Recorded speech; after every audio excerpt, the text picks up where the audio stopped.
السلام علیکم ورحمۃ اللہ وبرکاتہ۔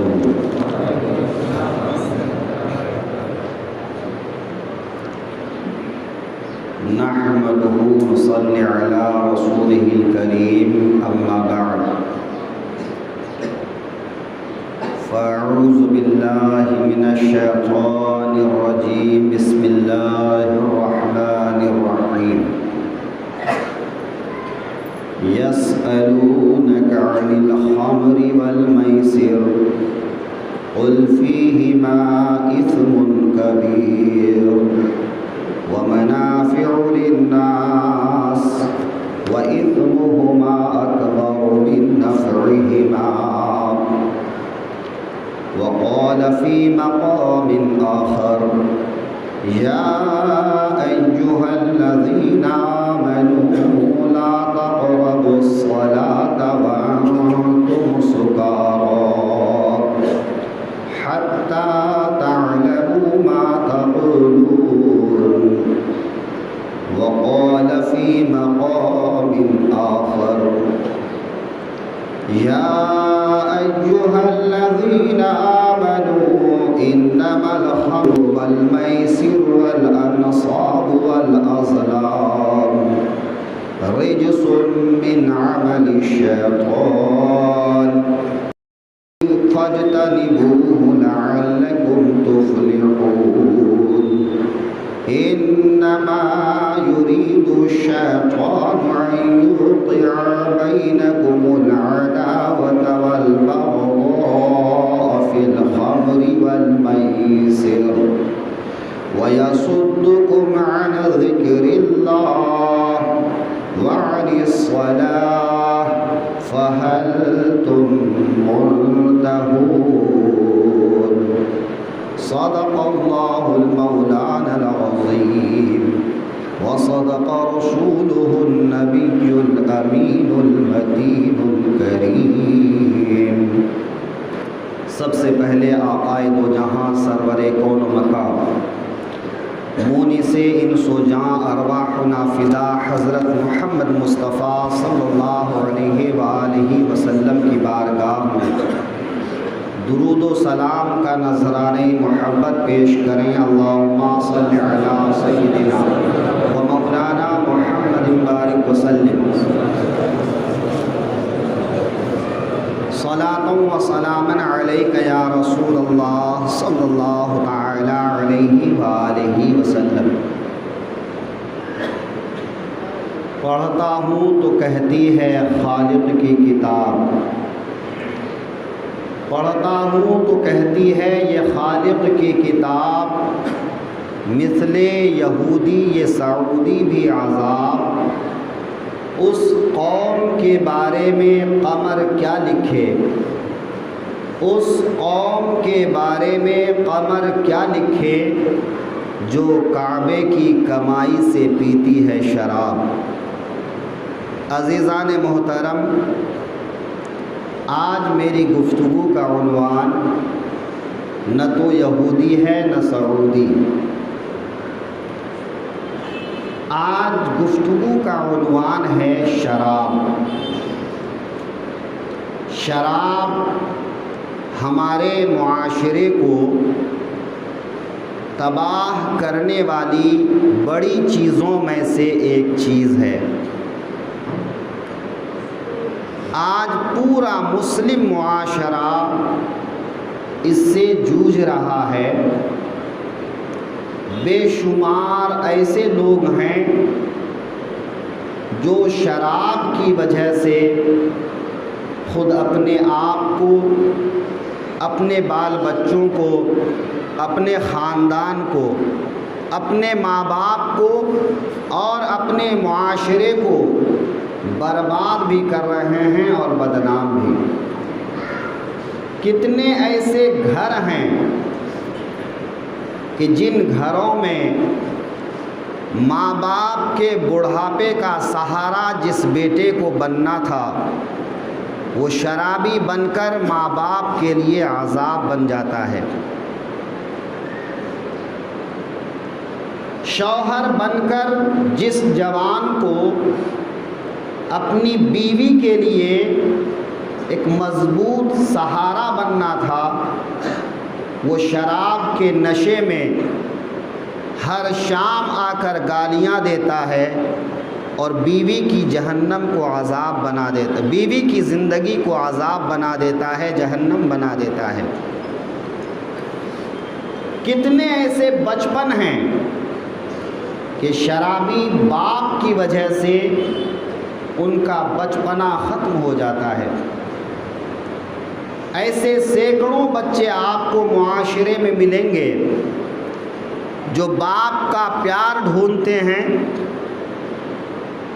بچپن کا پیار ڈھونڈتے ہیں، لیکن باپ کے شرابی ہونے کی وجہ سے نہ گھر کا خرچ پورا ہوتا ہے، نہ بچپن کا وہ پیار ملتا ہے، ماں باپ کی طرف سے نہ وہ شفقت اور محبت مل پاتی ہے، بلکہ ماں باپ کی لڑائی اور باپ کی گالی گلوچ کے ساتھ ان کی زندگی بھی تباہ و برباد ہو کر رہ جاتی ہے۔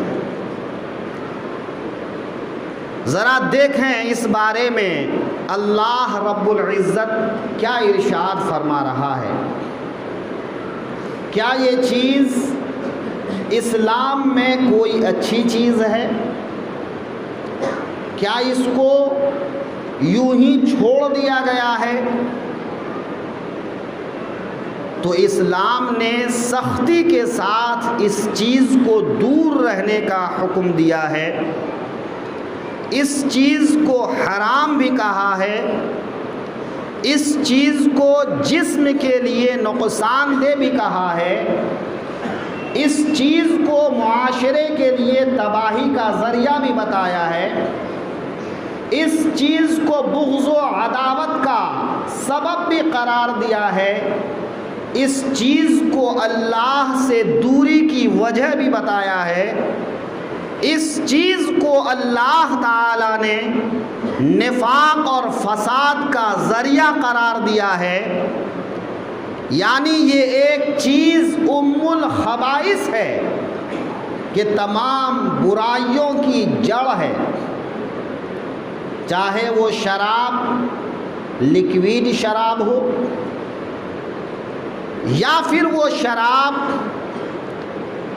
وہ نشے کے اقسام ہوں جن نشے کو مختلف نام دے کر مسلم جوانوں کو شکار بنایا جاتا ہے، اور ایسے شکاری مسلمانوں کے بھیس میں ایسے درندے بھی ہیں جو چند روپوں کے لیے مسلم نسل کو برباد کر رہے ہیں۔ آپ دیکھیں گے کہ زیادہ تر مسلم بستیوں میں چرس، گانجا، افیون کا کاروبار کرنے والا کوئی نہ کوئی مسلمان آپ کو ضرور ملے گا۔ ایسے مسلمانوں سے گزارش ہے، اللہ کے واسطے دنیا کی دولت کی خاطر اپنی نسل کو برباد مت کرو، اپنی قوم کو برباد مت کرو، اپنی قوم کی قیمتی چیز کو برباد مت کرو۔ تم دنیا کے چند سکے تو کما سکتے ہو، لیکن کل کو کہیں تمہارا بیٹا ویسا بن گیا، تمہارا بھائی ویسا بن گیا، تمہارا خاندان کا کوئی فرد ایسا بن گیا تو وہ تمہارے لیے بھی عذاب بن جائے گا۔ اس کی مثال کئی ایک موجود ہیں کہ نشے کے کاروباریوں کے بچے بھی نشے میں لت پت پائے جاتے ہیں اور وہ جوانی کی حالت میں داغ مفارقت دے جاتے ہیں۔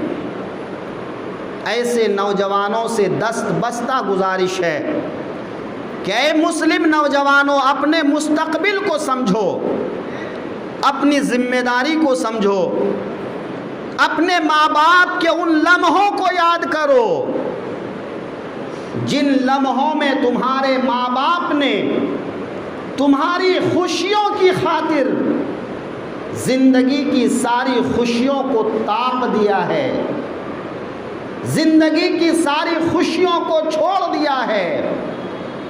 ایک انسان جب اپنا کام کاج سمیٹ کر گھر لوٹتا ہے، بازار کے کنارے وہ پسندیدہ چیزوں کو دیکھتا ہے، بار بار دل میں خیال پیدا ہوتا ہے اپنے لیے یہ چیز خرید لوں، بیوی کے لیے یہ چیز خرید لوں، ماں باپ کے لیے یہ چیز خرید لوں۔ لیکن جب بچوں کی بات آتی ہے، اسکول میں فیس جمع کرنا ہے، ٹیوشن کے پیسے جمع کرنا ہے، بچوں کے کپڑے لانے ہیں، بچوں کے کھانے پینے کا انتظام کرنا ہے، آج بچے نے یہ فرمائش کی ہے تو بچوں کی فرمائش کے آگے اپنی خواہش کو دبا دیتا ہے، اپنی آرزوؤں کو دفن کر دیتا ہے، اور تمہارے ہونٹوں پہ مسکراہٹ دیکھنے کے لیے وہ اپنی پسندیدہ چیز نہیں خریدتا بلکہ تمہاری مانگی ہوئی چیز خرید کر لوٹتا ہے۔ اگر ایسے ماں باپ کو جوانی میں کہیں گٹر میں گرے پڑے ملتے ہو، کہیں کسی میدان میں گرے پڑے ملتے ہو، واہیات کاموں میں ملتے ہو، تو ایسے ماں باپ کے دل پہ جو گزرتا ہے، اس بات کو وہی ماں باپ محسوس کر پائیں گے جو ماں باپ ان حالات سے گزرتا ہے۔ میرے سامنے کتنے ایسی بوڑھی ماؤں نے آ کر رویا ہے کہ شوہر کا انتقال ہو گیا ہے، بیٹا نشے کے عادی بن گیا ہے اور نشے کی حالت میں روز مارتا ہے، روز گالی دیتا ہے۔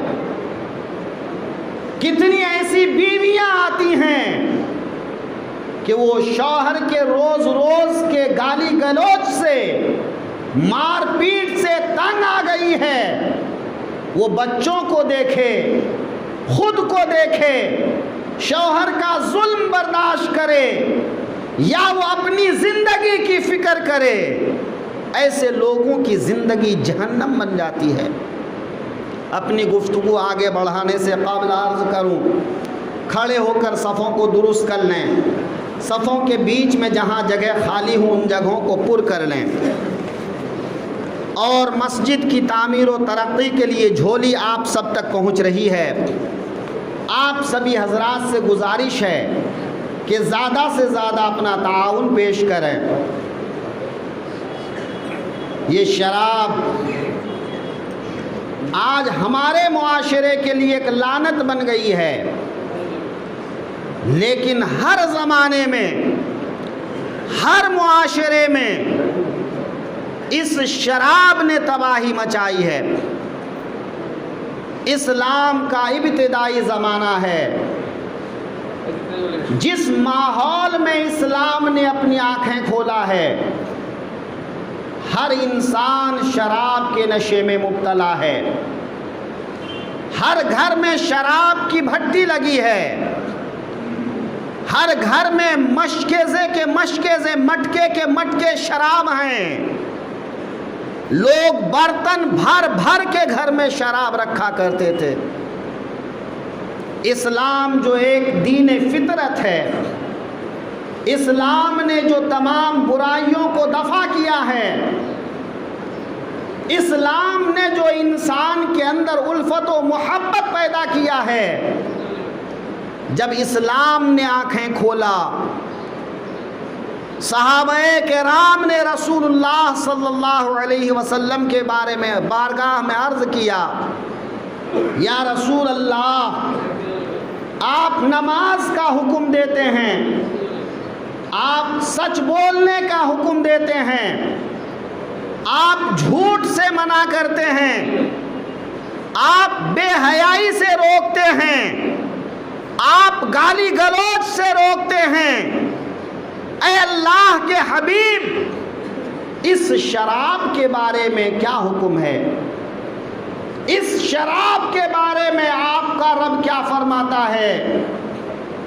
اس شراب کے بارے میں آپ کیا کہتے ہیں؟ قرآن کریم اس چیز کو نوٹ کرتا ہے اور پہلا حکم آتا ہے یسألونک عن الخمر والمیسر، اے محبوب لوگ آپ سے پوچھ رہے ہیں شراب اور جوئے کے بارے میں، قل فیہما اثم کبیر، اے محبوب فرمائیے ان دونوں میں بڑا گناہ ہے، ان دونوں کا گناہ بہت بڑا ہے، وَمَنَافِعُ لِلنَّاسِ، اور لوگوں کے لیے کچھ فائدے بھی ہیں۔ یہ پہلا حکم ہے۔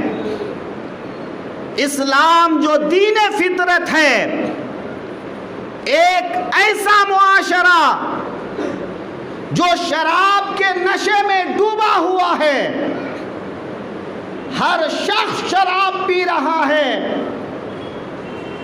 ہر کوئی شراب بنا رہا ہے، اس معاشرے کو اچانک شراب سے روک دیا جاتا، پورے معاشرے میں افراتفری پھیل جاتی۔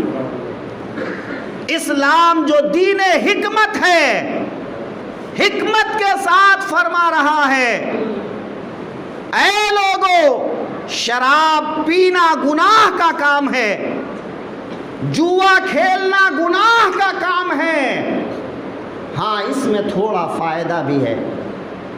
فائدہ کس لحاظ سے ہے؟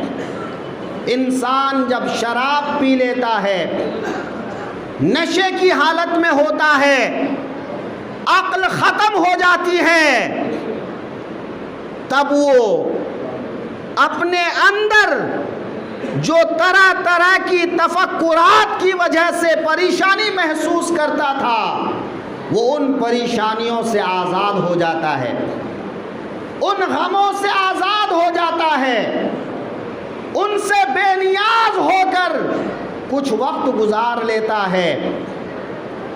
یا جو عرب کا ماحول تھا کہ عرب میں ہزار برائیوں کے باوجود مہمان نوازی کا جذبہ تھا، غریبوں کی مدد کا جذبہ تھا، یتیموں پہ خرچ کرنے کا جذبہ تھا، نشے کی حالت میں وہ زیادہ مہمان نوازی کرتے، نشے کی حالت میں وہ زیادہ غریبوں پر لٹاتے، وہ نشے کی حالت میں زیادہ یتیموں پر لٹاتے۔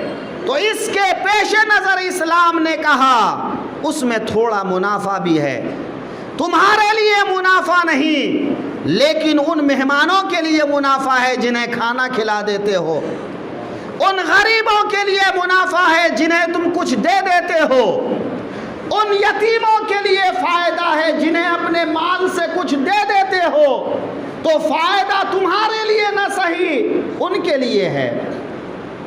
لیکن آگے اللہ فرماتا ہے وَإِثْمُهُمَا أَكْبَرُ مِن نَفْعِهِمَا، اے لوگو ان دونوں کا گناہ ان دونوں کے نفع سے زیادہ ہے۔ نفع کو مت دیکھو، گناہ کو دیکھو، گناہ بڑا ہے، نفع تھوڑا ہے۔ اور کوئی بھی عقل مند انسان جب دو چیز اس کے سامنے آ جائے، ایک میں زیادہ تکلیف ہو اور دوسرے میں کچھ فائدہ ہو، تو آدمی اس چیز کو ترک کر دیتا ہے، اس چیز کو چھوڑ دیتا ہے۔ وہ زیادہ تکلیف سے بچنا چاہتا ہے، وہ زیادہ گناہ سے بچنا چاہتا ہے، وہ زیادہ نقصان سے بچنا چاہتا ہے۔ ایک جلب منفعت ہے، ایک دفع مضرت ہے۔ جب دونوں سامنے آ جائے تو انسان ضرر کو دفع کرتا ہے، فائدہ حاصل کرنے سے بہتر وہ سمجھتا ہے کہ نقصان کو پہلے دور کرو۔ اللہ رب العزت نے جب یہ ارشاد فرمایا صحابہ کرام میں کچھ افراد نے شراب چھوڑ دی۔ اسلام کا ابتدائی زمانہ تھا، دھیرے دھیرے پٹری پر لانا تھا۔ میرے آقا کریم نے مسلمانوں کو ایک ایک چیز چھوڑنے کی عادت دلایا۔ نماز کا حکم دیا، برائی سے بچنے کا حکم دیا، بھلائی کرنے کا حکم دیا۔ جتنی برائیاں تھیں ان برائیوں سے ایک ایک کر کے نکالنا شروع کیا۔ جو شراب کی برائی تھی، اللہ رب العزت نے ارشاد فرمایا اس میں گناہ بھی ہے نفع بھی، اگر تم گناہ سے بچنا چاہتے ہو تو چھوڑ دو۔ کچھ صحابہ کرام نے گناہ کو مد نظر رکھا اور گناہ کے کام چھوڑ دیے، شراب ترک کر دیے۔ لیکن جو صحابہ ابھی نفع کو پیش نظر رکھ رہے تھے، ابھی تک وہ شراب پی رہے تھے۔ ایک زمانہ گزرا، کچھ شراب پی رہے تھے، کچھ چھوڑ چکے تھے۔ چونکہ ابھی مطلقاً چھوڑنے کا حکم نہیں آیا تھا، ایک دم منع کرنے کا حکم نہیں آیا تھا، بس ایک اشارہ دیا گیا تھا کہ نقصان بھی ہے نفع بھی، اگر نقصان سے بچو تو زیادہ بہتر ہے۔ کچھ صحابہ پی رہے تھے، اتنے میں ایک دن صحابہ میں سے ایک صحابی کے گھر میں دعوت ہوئی، اور ان کی دعوت میں جہاں عمدہ کھانے رکھے گئے وہاں شراب بھی رکھی گئی۔ چونکہ اس وقت تک شراب حرام نہیں ہوئی تھی، شراب رکھی گئی، لوگوں نے کھانے کھائے، شراب پیے، مغرب کا وقت ہو گیا۔ اب ان صحابہ نے ایک کو امام بنا دیا۔ اب امام نے نماز پڑھائی، سورہ کافرون کی تلاوت کی، قل یا ایھا الکافرون لا اعبد ما تعبدون۔ جتنی جگہ پر لا ہے سب جگہ امام نے لا چھوڑ دی۔ اے کافرو، میں اس کی پرستش نہیں کروں گا جس کی پرستش تم کرتے ہو، اور نہ تم لوگ اس کی پرستش کرو گے جس کی پرستش میں کرتا ہوں۔ اس صورت کا مطلب یہ ہے، لیکن جب لا کو چھوڑ دیا جائے تو معنی بالکل بدل جاتا ہے۔ اعبدوا ما تعبدون، میں اسے پوجوں گا جسے تم پوجتے ہو۔ حالانکہ اسلام نے بت پوجنے سے تو منع کیا تھا، تم لوگ اسے پوجو گے جسے میں پوجتا ہوں۔ حالانکہ مشرکین تو خدا پرستی نہیں کرتے تھے، پورا معنی بدل گیا۔ صحابہ کرام بارگاہ رسالت میں پہنچے، یا رسول اللہ، ہم سے ایسی غلطی ہو گئی کہ نشے کی حالت میں امام نے نماز پڑھا دی اور سورہ کافرون کو غلط پڑھا دیا۔ اے میرے آقا، بتائیے اس کو کیسے ٹھیک کیا جائے؟